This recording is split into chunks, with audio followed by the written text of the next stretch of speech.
contact jungle fighting that then became the premier coin or counter-insurgency aircraft really for the next 30 years.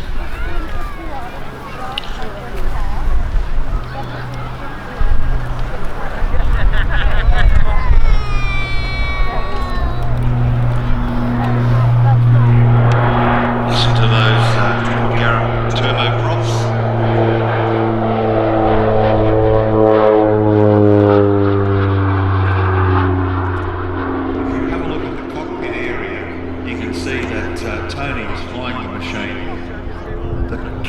Virtually comes down to the side of his legs, so he has incredible visibility out of that.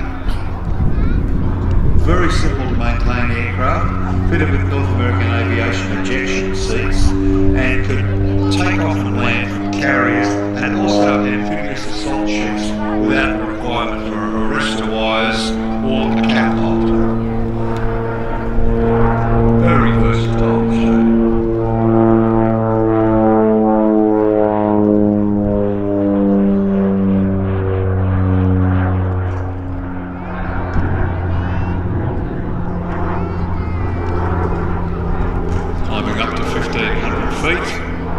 And now returning in a high-speed pass.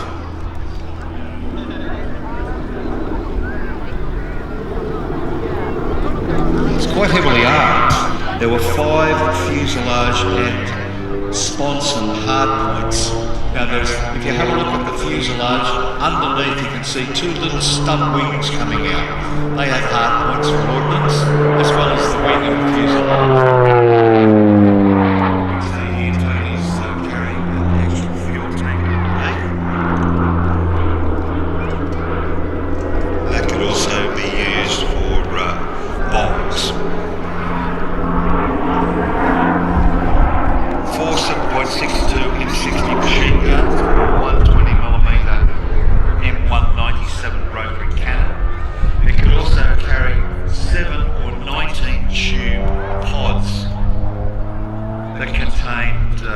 The 2 3/4 inch air-to-ground unguided rockets.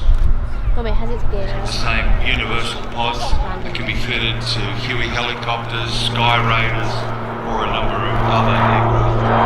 Configured past there. Again, have a look at that. How high it actually sits. This aircraft is target total, but is certainly representative of the type as it was flown in Southeast Asia. Could also be used as a light transport. You can see at the rear of the fuselage pod, there's a large plexiglass area. Well, that was used for the target winch operator, but they can carry up to 6 fully equipped troops sitting on the floor cargo. I think it might have been a bit cramped actually. US Marine Corps was the first operator using the OV-10A and the OV-10D for night operations in 1969. Operation Combat Bronco was undertaken in 1968, and that was for the full Vietnam combat evaluation.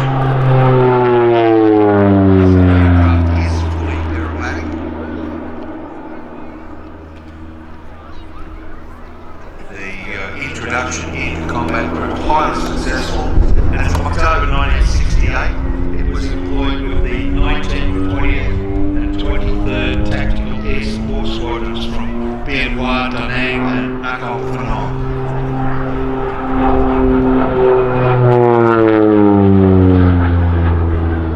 Now the aircraft is flown beautifully by pilot Tony de Bruyn, multi-engine and seaplane instrument and instructor rating. Most of his experience is on a twin-powered turboprop aircraft such as the short Skyvan, and has got more than 6,000 hours flying, mainly in military parachute roles for the air arms all over Europe and also the RAF. He's an avid enthusiast, and his previous aviation photography background was put to good use when flying the Skyvan and Bronco as a photo ship at various venues throughout the UK and over Europe. Most notable was the Skyvan formating on the Vickers Limy and also the Vulcan aircraft, plus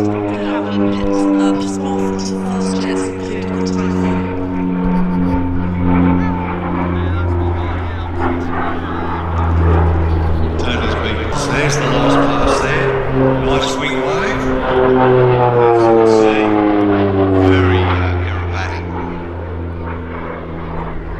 I think that's got to be the most dynamic wing wave that we've had of the day. Fantastic.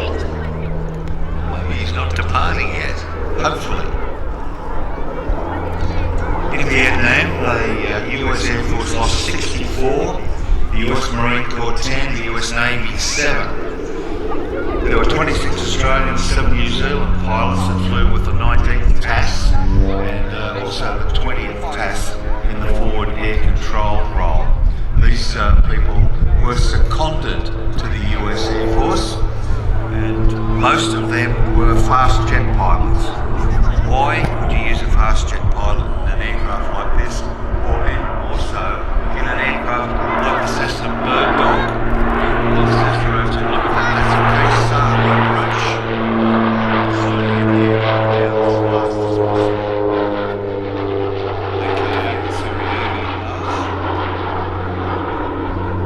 Tony has actually landed that aircraft and operated from here for the Midlands Air Festival. You can see those two sponsons sticking out of the side of the fuselage. They were the ones. Tony's last fly past, so again, ladies and gentlemen. That all depends on how much fuel you've been given. No, but people, please, hands in the air, give Tony a massive wave as he comes by. Slipstream, you're doing brilliantly, keep waving.